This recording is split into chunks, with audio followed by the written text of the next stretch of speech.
coming. My name's John Humphrey. I'm a member of the Sunday Forum Committee. Sunday Forums are opportunities for conversations about faith and life. We seek to provide a thoughtful and welcoming learning environment for members and friends of Plymouth. The Sunday Forum Committee schedules weekly presentations to enrich the spiritual lives of our members and our guests. If you happen to need a hearing device, there are hearing devices in a basket in the back, so please help yourself to that if you need that. Our guest this morning is Minneapolis City Council member Katie Cashman. Very happy to introduce her to you. And real quick bio on Katie. Obviously, she's our ward city council member and a values-driven public servant who stepped up to lead the Minneapolis City Council in 2023. And she's championed neighborhood safety, connectivity, and quality of life. I don't know, I think you want to have questions more at the end? Mm-hmm. Okay, so she'll give us a brief conversation and then I'll pick up her pen that I just dropped on the floor. And so at the end of her presentation, we'll have plenty of time for Q&A, and happy to have your questions at that time. Thank you so much. Please help me welcoming Katie.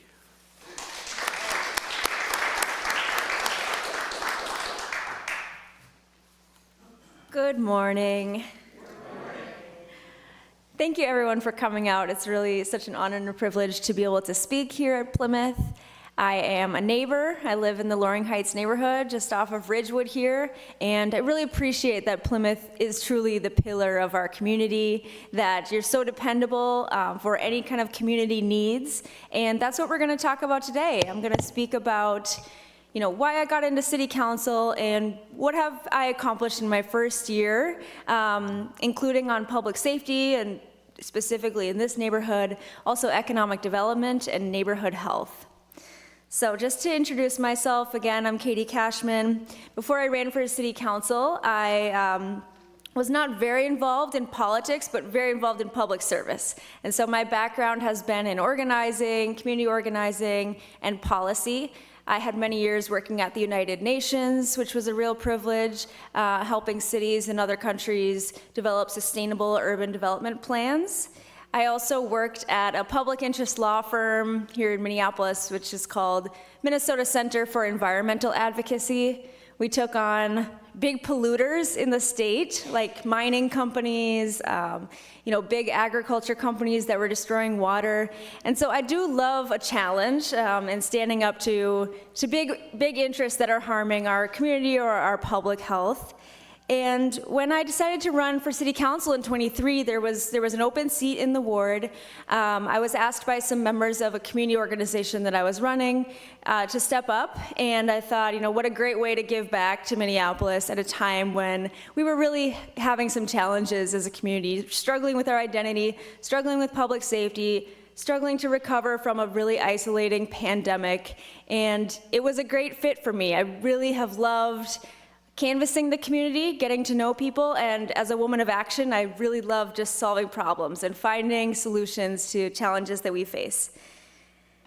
I did want to mention that my first background into political action was now 25 years ago during the Bush-Gore presidential election, which maybe you remember, and I often think about what would our world be like if Al Gore would have won. But I was thinking back in preparation for this talk about the first political action I took, which was actually a boycott that I staged in my 4th grade classroom. It was over the quality of our school lunch. We were really upset that the chicken was so bouncy. If we dropped it, it would just come right back up. And so I organized all my classmates to not get school lunch. For months on end, we all brought our own home lunches. And eventually they said, okay, we should probably sit down with this girl. She has some ideas, and was able to negotiate a new menu for the students. But I really got involved at that point, and I thought, oh, I have a lot of power now, so I would give out buttons to all my friends. We got to stop the illegal war in Iraq. We got to drop Bush, not bombs. Started putting, signs out at school. So that's the kind of person I am. I would consider myself to be someone who's fearless and just steps up, especially when I see a level of injustice in the community. So on council, I'm really proud to be the chair of the Climate and Infrastructure Committee, which is a position that I really fought for given my expertise and background with water, urban planning, transportation, those types of issues that are very important and governed at the local level. I also serve on the Business, Housing, and Zoning Committee, which is great because representing downtown, we've got a lot of business, so it's important to have that voice in that committee. I serve on the Administration, Enterprise, and Oversight Committee. This is a committee that doesn't get much attention. However, it is the committee where we, the City Council, in our main role as the funders or the budget oversight of the city, we deliver contracts. Every single week we are, spending tens of millions of dollars on different contracts. So it is important that there's oversight over those contracts. Who are we giving money to? Who are they accountable to? Those are your taxpayer dollars, right? So I enjoy that committee as well. I also get to serve on the Consent Decree Implementation Subcommittee, on the Transportation Advisory Board, the Family Housing Fund Board, the Meet Minneapolis Executive Committee, which deals with tourism, and the Tree Advisory Commission, which is also a lot of fun, and we work closely with the Park Board on that effort. So I'd like to speak about public safety reform, which has been the top issue for the last several years, and I suspect it will continue to be because it's such a fundamental need in our communities. It's what makes people want to be in certain neighborhoods and not in others. It makes people feel welcome in their neighborhoods, and it helps our city to attract new people to want to live here too. We have really struggled with public safety in the last few years, especially in the areas of robbery, assaults, and specifically in our neighborhood, we've dealt with another level of public safety, which includes gun violence here on 19th and Nicollet. So, when I came into office, this corridor here, 19th and Nicollet, was the glaring example of where violence prevention, violence interruption, and a more comprehensive public safety approach is needed. And so I want to talk about that today. I, have been proud to support the police. In fact, last year we passed a new police contract on the Minneapolis City Council that raised wages for police by 22% over 3 years. And that is what I believe to be the top recruitment tool, is actually a good salary. So rather than, just investing in social media campaigns or investing in a single recruitment bonus, it was really important that we had a sustainable funding level for police officers to attract them to want to work in Minneapolis when they could choose many other jurisdictions around the state to work in. And that we're seeing some results from the recruitment. Last year, we ended the year with 11 more police officers than we had at the beginning of the year, which is the first time in 5 years that we've had the department level actually grow. And so we've seen a lot of retirements in the last 5 years. And what I hear from some of the lieutenants and sergeants, that there was a large influx of police during the Bush era. And so and the Clinton era as well. So that's why there are so many retiring cops at this time, that there's just an aging out of the department. So we are building up a new police department that's really staffed by younger people. And if you go to any of the recruitment ceremonies, I know there's another one coming up, it is really inspiring to see people in their 20s from all walks of life joining the police department and saying that they're joining because they want to be part of change. They want to be connected to community. They want to serve community. So we're seeing some results of the recruitment efforts that we undertook last year. So in addition to police, because we have to work to prevent crime as well and not just respond to it, we also have developed some really strong and innovative programs at Minneapolis that other cities are eyeing and looking at us for guidance on. In fact, Minneapolis is now diverting 10% of our 911 calls to other providers. And our goal is to get to 20%. According to the Office of Community Safety's, Safe and Thriving Communities report, which is our leading policy document for this work. So who are we diverting those calls to? When 911 calls come in, someone needs help. I really want you to know that there is a great program called Behavioral Crisis Response. Has anyone ever interacted with behavioral crisis response before? Just one, but I hope your experience was positive, and I'm seeing a thumbs up. That's really great to hear.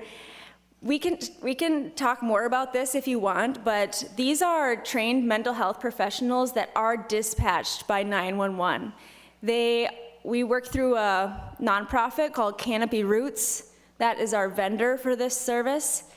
And they have now multiple dispatch locations, one in Northeast and one in Southside as well.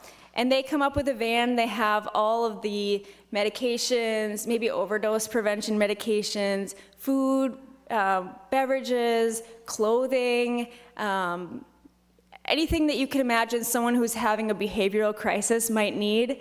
If it's someone who is mentally ill or is experiencing chemical dependency, this is the service to call. And you can ask for them directly through 911.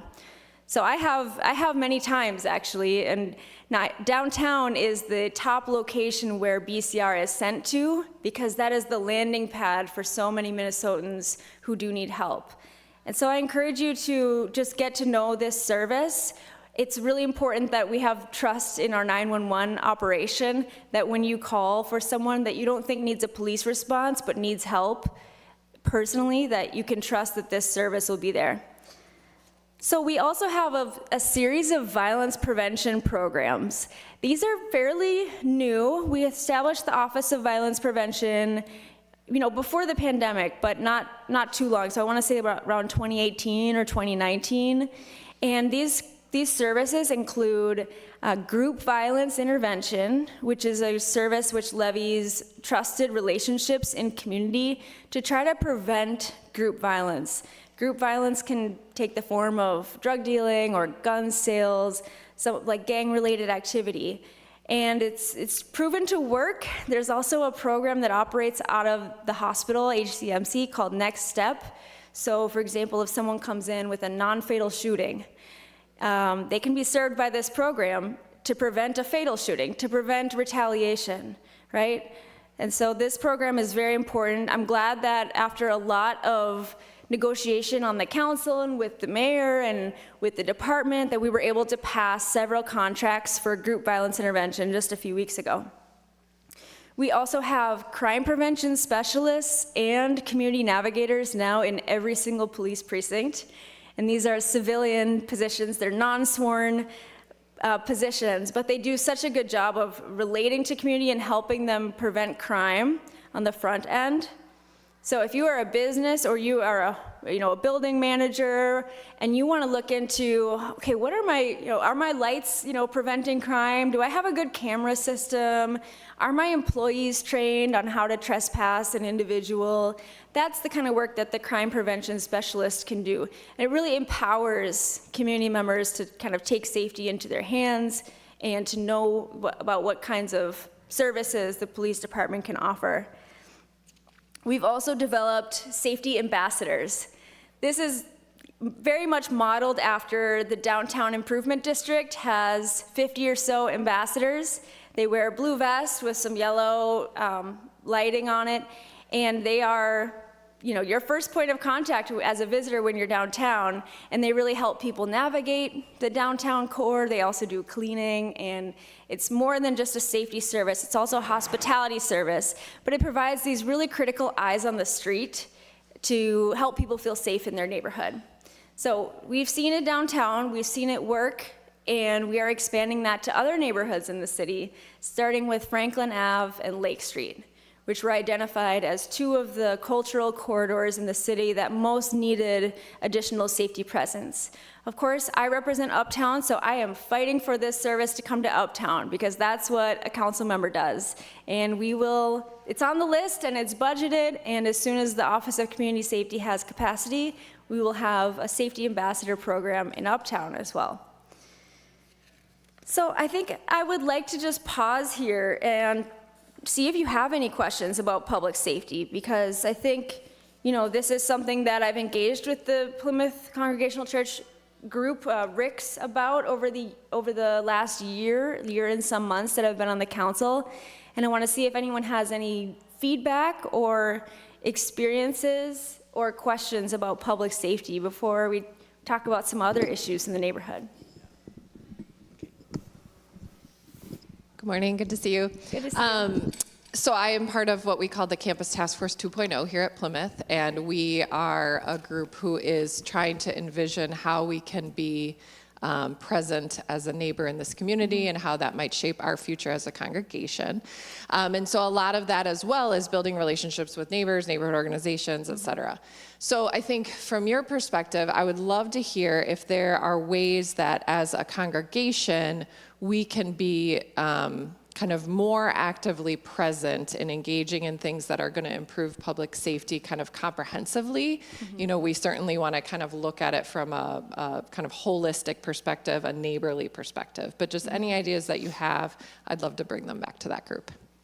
Wonderful. So I think, education is one of our best tools to improving comprehensive public safety, educating folks about the value of our prevention services.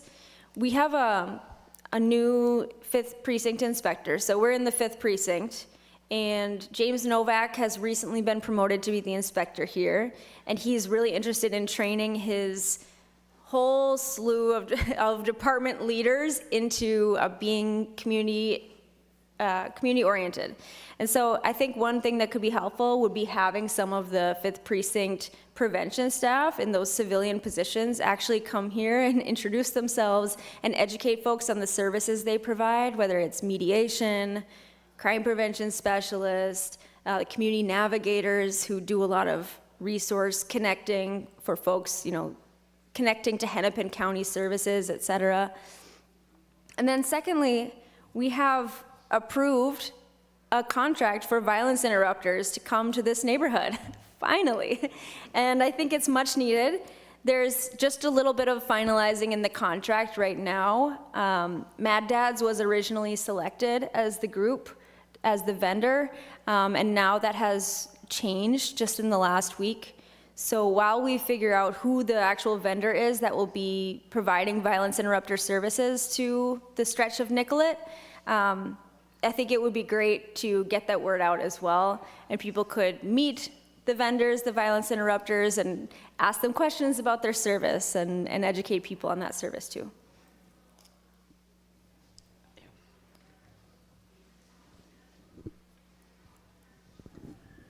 One group that people aren't really aware of, I don't think, here at Plymouth, is that we have a group that meets 4 times a year in reference to how can we get involved with the community. And it's a cleanup day, and we go from the corner of Nicollet and Franklin all the way down to 15th Street. We just did it yesterday. The city of Minneapolis has already put up our little sign thanking us down at, I think it's on 15th and Nicollet. Mm-hmm. And it's amazing when we're out picking up trash during that time frame from Franklin to 15th Street, how many people we meet along the way. Right. And yesterday, my partner and I met a woman who lives in the area here in an apartment, and she wanted us to take her information so that she could join us the next time. So getting out on the streets in this area is the #1 way, I think, to get to know your neighborhood. That's so great to hear. Thank you for doing that. When the snow melts this time of year, it does uncover all of the trash, so it's really important to keep the neighborhood looking nice. Yeah. Yeah, thanks. My name is Mark Anderson. I'm with the Barbara Snyder Foundation. Barbara died in a police call back in the year 2000 here in the uptown area of 31st and Hennepin, and that's how I got involved in working with police reform, and now I'm with the Unity Community Mediation Team. I just want to invite the council member and anybody who's interested. We have a Police Community Relations Council meeting coming up on Tuesday, this Tuesday, 10 a.m. till noon. It's at New Beginnings Baptist Church, 4301 First Avenue South. And John Humphrey's been coming to our meetings, and so John can give you the details. But we've been working on things with the city, but also with community. So one of the things we're trying to do is bring community into this. So working with established community organizations like NAACP and the African American Community, Native American Indian Center on Franklin Avenue, bringing them involved. The LGBTQ quorum, it's called Quorum. It's their Chamber of Commerce. They're involved in it. And there's a Latino group that works with us, East Africans. And so trying to get those communities involved in this process. And but if you come Tuesday, probably the chief will be there, assistant chief, commanders will be there, and then we'll have community people talking about our work. So I won't tell you the whole story, but please, if you're interested, or send staff, or we're just totally open, and just trying to get community more involved in this, because what you're saying is right. It's really, we're going in the right direction, and these young officers are really great. We have a mentor program. So community individuals can mentor a new police officer, welcome them to the community, kind of thing. And so a lot of different programs. Thank you. Yes. My name is Karen Cannon. I've been walking up and down Nicollet Mall since 1981 for work and whatever. And now my husband and I live downtown, so we're out on Nicollet Mall pretty much every day. The biggest change we've noticed, and we actually count when we walk, from Loring Green up Nicollet Mall, we count the number of squad cars sitting there, either on the sidewalk or on the side. And it's like 7 or 8 in the pretty small area. So my question is, it makes me feel intimidated. It doesn't make me feel welcome. I love the safety ambassadors, but having a lot of armed cops sitting in squad cars makes me feel less safe. So why are they there? And I never, in my 40 plus years of walking down Nicollet Mall, I have never felt unsafe. Now, I don't go at the middle of the night, but Yeah. but no, seriously, even after orchestra or whatever, I've never felt unsafe. So what's the deal? It's a great question. It's something that I hear often, actually, is folks wondering, why are they in the cars? They're not getting out of the cars. And actually interacting with the community that's along Nicollet Mall. If they wanted to be more helpful, they would get out of the vehicles. And I'll be honest, one of the struggles of City Council is that we do not have control over the department. We passed a referendum a few years ago to have a strong mayor in Minneapolis, and at that point, all departmental oversight and guidance and leadership and direction falls under the mayor. And so the City Council, we can be, kind of naggy or annoying and trying to get answers. That's like our one tool, is to get information, but we cannot direct departments to act differently. And so I would recommend that you reach out to the mayor. I do say that sparingly because I'm someone who does take accountability for things that are within my control, but that one is not. So I would recommend you share that feedback with the mayor. Hi, I live about 5 blocks away over by Hennepin Avenue, and my wife and I often walk in this area, and we like to use the hardware store, except it just recently disappeared. And my wife used CVS for prescriptions, except it recently disappeared.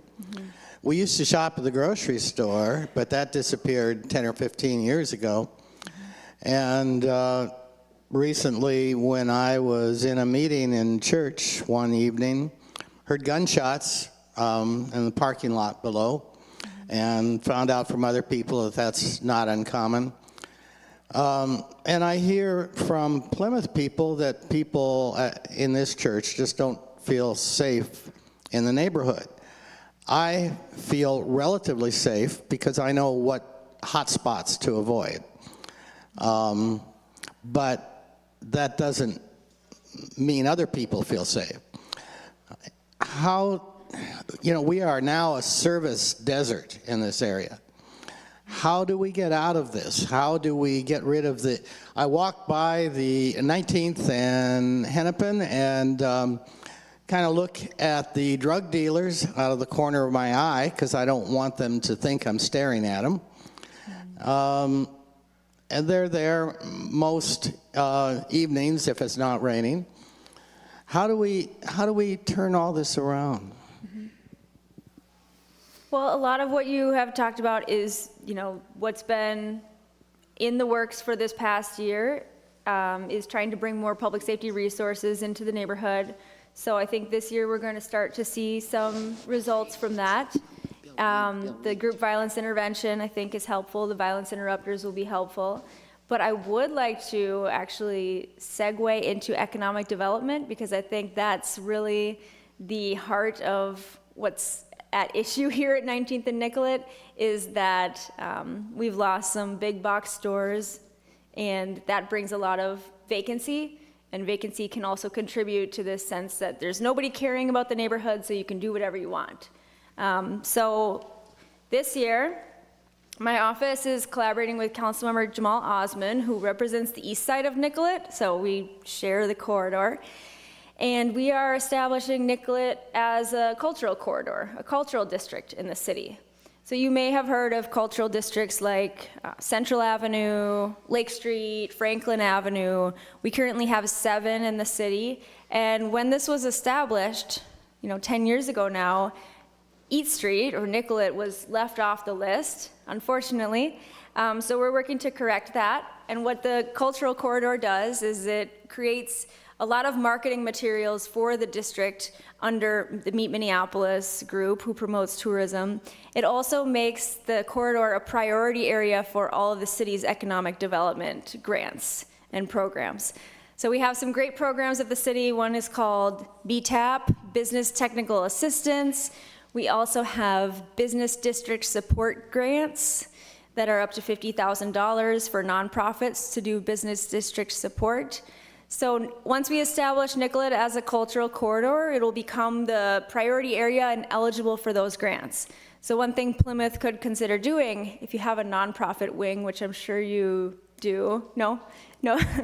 Well, any other nonprofits that you're involved with in this area, including the Stevens Square Loring Heights Community Organization, which is a perfect candidate, can apply for facade improvements to some of these businesses that need new awnings, right, new windows.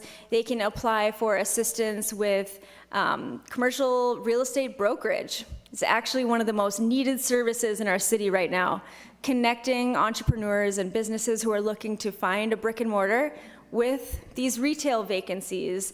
So, calling up the broker and, what's the cost per square foot and what kind of amenities do you have and what kind of deal can we strike for this tenant? I would love to see the neighborhood apply to have a broker with the money coming from the city. So this is one of the top priorities for me this spring. We need to collect signatures and have the sign off of 1/3 of every commercial property owner along the stretch. And we're going all the way from Grant to Lake Street on Nicollet.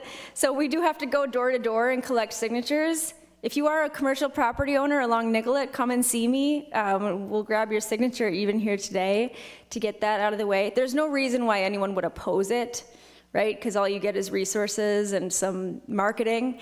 But yeah, we do have to cross that threshold and it'll go through the city council for approval. So thank you for the question. I also, Lake Street. On Nicollet. Yes. I think I'm next. Hi, Yes. I'm Nancy Heil. First, I want to say I'm really impressed with all the things that you're involved with. I've been in Uptown less than a year. I moved here from Chicago, so you are Welcome. my council person. And while I was in Chicago, I was a volunteer with something called Collaborative for Community Wellness, which pushed for the non-police response. So we looked at models all over the country, and I particularly like the Denver model, but I am just curious to know, does our non-police response include working with shoplifters who are just doing survival shoplifting. Is that part of what we're doing in Minneapolis? You know, that's a good question that I do not have the answer to. I think it would be a really great question for the Hennepin County Attorney's Office, who does actually more of on the prosecution side and dealing with the response to the criminal action. And I know she's really passionate about and really successful at creating diversion programs so that a young person who is involved in a crime can get the resources and their family can get the resources they need to make that a one-time thing and not something that they, get in the habit of or get down a path of doing over and over again. So I would love to connect you with Mary Moriarty and her team from the Hennepin County Attorneys. Mm-hmm. Yes. I've got a question. You can address either one or both of these things. Number one is graffiti, and number two is plastic trash.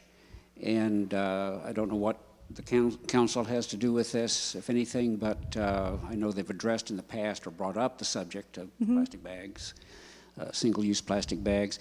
But especially driving along the highway, the 94, the tremendous amount of plastic trash. A lot. And again, I'm sure there's the issue of city versus county versus Fed, et cetera. But those two things, to me, indicate some societal issues of depth. Absolutely. Yeah, thanks for the question about graffiti and plastic bags. When it comes to graffiti, that is something the city does come out and clean if you file a 311 complaint. So have you filed a 311 complaint before? It's pretty easy. We've tried to make it as easy as possible. You either call 311 or you email Minneapolis 311, or you use an app. We now have an app, a 311 app. And you can lodge your complaint, whether it's, abandoned vehicle or graffiti, or, my street light is out, or there's a pothole, or the sidewalk needs to be fixed. Anything that's a non-emergency, because we have 911 for emergencies. For a non-emergency, you can lodge it through 311. You'll get a response, and they'll tell you the estimated timeline for when it will be remedied. So for graffiti, you should always go through 311. If you contact my office, I will just make a 311 ticket for you. So if you want to do that, we can also work together, but that's the best way to get graffiti removed. And then on plastic bags, there was an effort in the city council about 10 years ago to ban plastic bags from being used in our grocery stores and retail stores. And that passed, and then what happened was the state legislature passed a bill to preempt us and say, the city is not allowed to ban plastic bags. It passed the state legislature the day before our ban was supposed to go into effect. And so one thing that was on my IGR agenda, IGR means intergovernmental relations, so how we ask for things from our Congress and from our state, et cetera, was to remove the preemption for Minneapolis so that we could enact some kind of prohibition on plastic bags. And I don't know that there is a bill at the state legislature this year to remove that preemption, but it would be something that you could talk to Representative Katie Jones or Jamie Long or some of our other, Scott Dibble, some of our other state representatives about. Yes. I remember Nicollet pre-Kmart. And it was more of a vivid street at that time. And I'm hopeful that, because what happens now is anybody going south goes over to Lindale. There's no reason to go to Nicollet because you get twisted around. And I'm hopeful that the new change and redoing of Nicollet, which will probably happen in that process, will make the street more vibrant. Mm-hmm.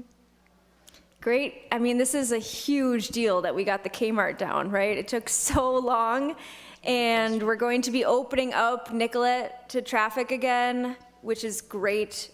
We've just passed through the committee that I chair, the construction permit and paid the contractor to do it, so that's happening this spring.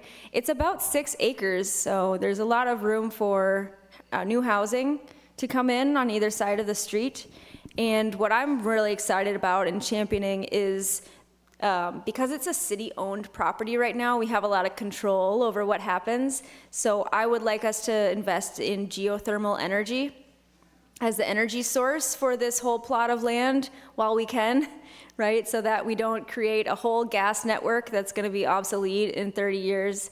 And geothermal is it's really possible here in Minnesota because we have a short bedrock, a layer of bedrock, so it's easy to get into the geothermal energy compared to other places. And we are working with our health department to, we've received some grants to do geothermal energy planning at Kmart too. Yes. Yes. Hi, my name is Karina Else. So I have a small business inside Plymouth. It's the daycare. I have been here 6 years. And it's what you were talking about, like for my business have been so hard, the safety. So it's no business without, if we don't have safety, how am I going to have the business, right? Right? That the clients, the families, and the staff. So, for example, my car was break into it like twice. My staff, so have been really hard years for us. But not for the families. The families, they drive, so inside we're really okay. I'm talking about more the city. So what I just want to say that I agree with you, like how we feel, having the business here and seeing that CVS is closing, places that we used to go, like the staff goes there, and I don't feel the city is doing enough, and thank you for everything that you share and the de-escalation groups and everything, but I don't think that is enough. And I just think we are open is because Plymouth, because my landlord is really good. We have here a really beautiful community, and it's really for my landlord and Malcolm, he's a great person with security. But if we didn't have Malcolm, I don't think we'll be open. And thank you, Malcolm, he's there.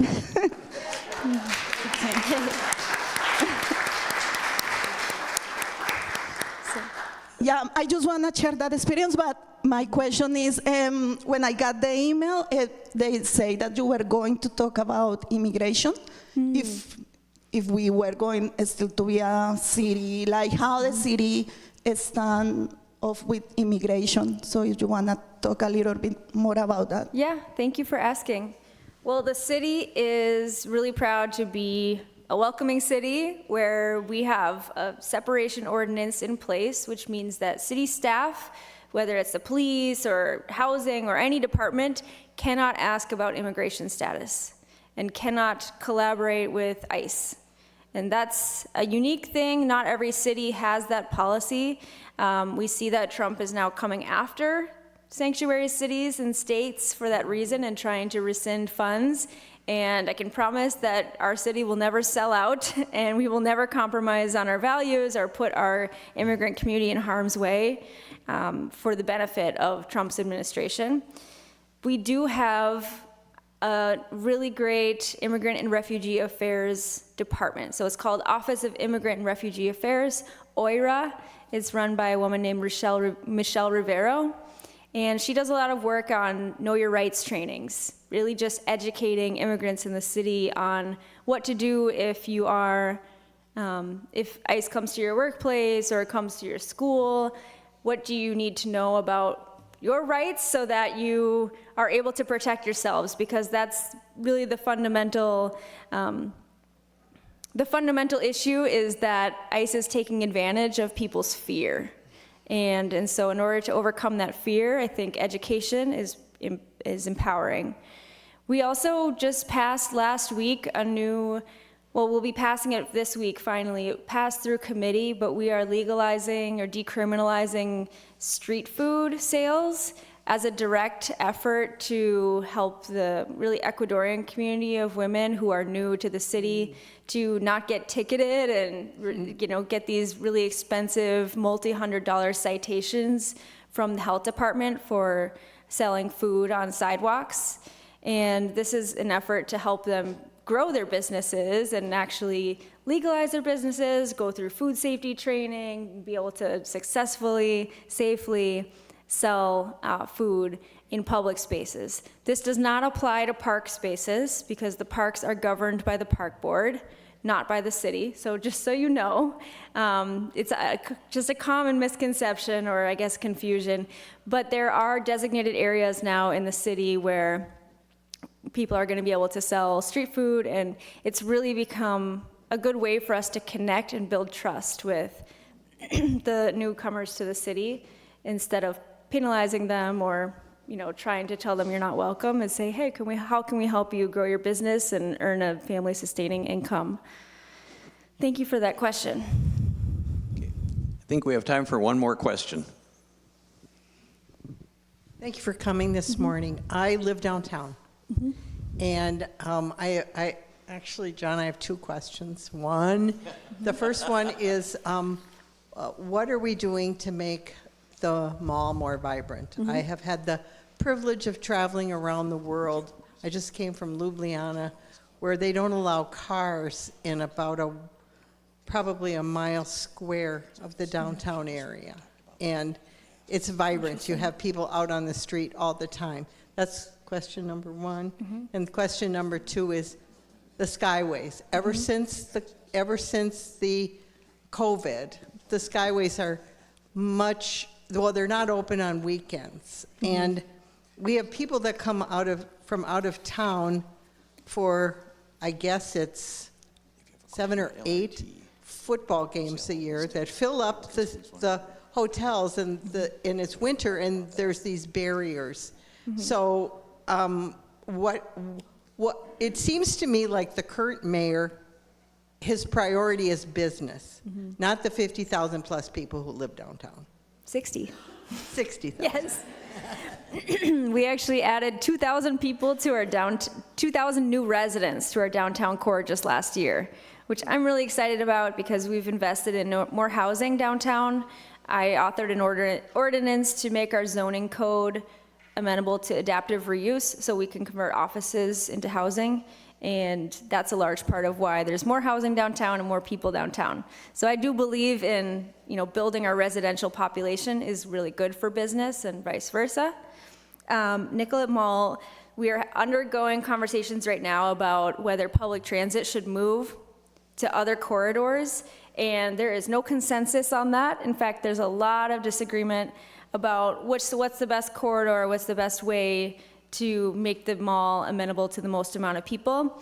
What I can say is where we all agree is that Nicollet Mall needs placemaking.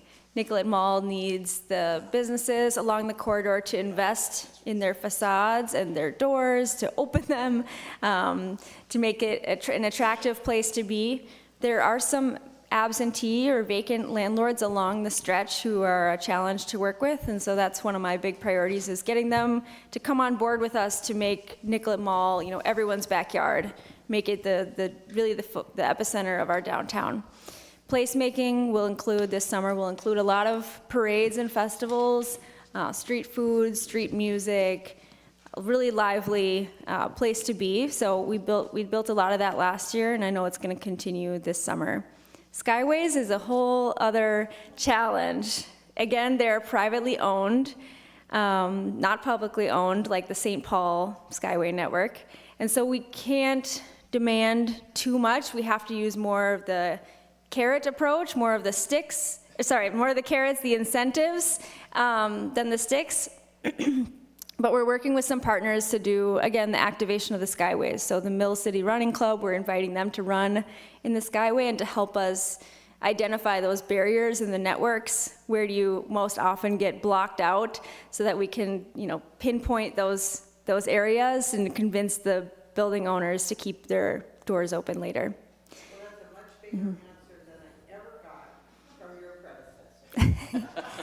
So if I may just close out, I really wanted to talk about the two really important community gardens that we have in our neighborhood as a kind of call to action for Plymouth, because we are coming up on growing season. We have LaSalle Community Garden, which is just next to a city-owned parking lot that it's my dream that the city converts it into a park. So we'll see, but we do have this beautiful community garden at LaSalle, and we do need help. As a gardener, I have my plot there, we do need help and resources and guidance and expertise and horticulturalists, right? So there's always a lot of need for support for that community garden, which is one of our only green spaces in Loring Heights. And then I also wanted to mention Gethsemane Community Garden is not far from here. It's also in a food desert. It's in the sort of Elliott Park neighborhood, and it's one of the most prolific community gardens in the entire city, and produces thousands of pounds of extra produce every year. And actually Myron is here, so I want you to raise your hand. Myron is the horticulturalist and lead gardener at the Gethsemane Community Garden, and they are looking for about $16,000 to establish a new water source in order to keep the garden open.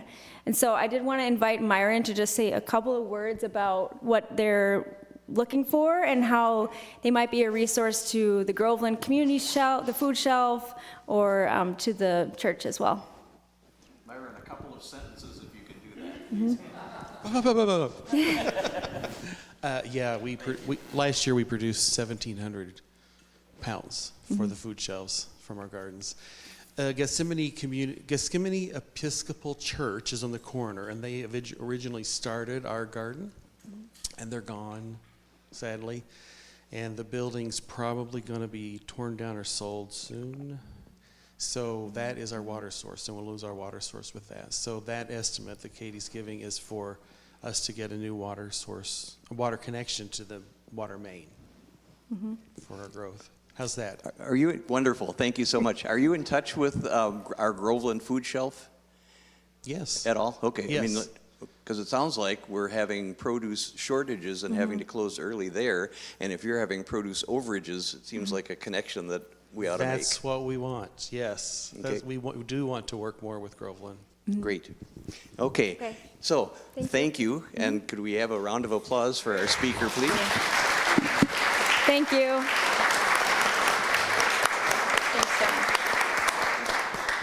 Thanks for having me. Thank you. And hopefully you have a sense of a much broader picture of what the city is doing and can do for our neighborhood. And so we're appreciative of that. Next Sunday, we don't have Sunday Forum because of Easter. But the following Sunday, so April 27th, we have One Village Partners, Jeff Hall, Plymouth member, and Laura Skubik, who is the fundraising director for One Village Partners. Some of you, how many of you have been to Sierra Leone? I know we have some people, yeah, okay. So we have people here who have been on trips with Jeff. It's a wonderful story, and if you're not familiar with it, it's well worth hearing, so please join us in 2 weeks. Thank you so much.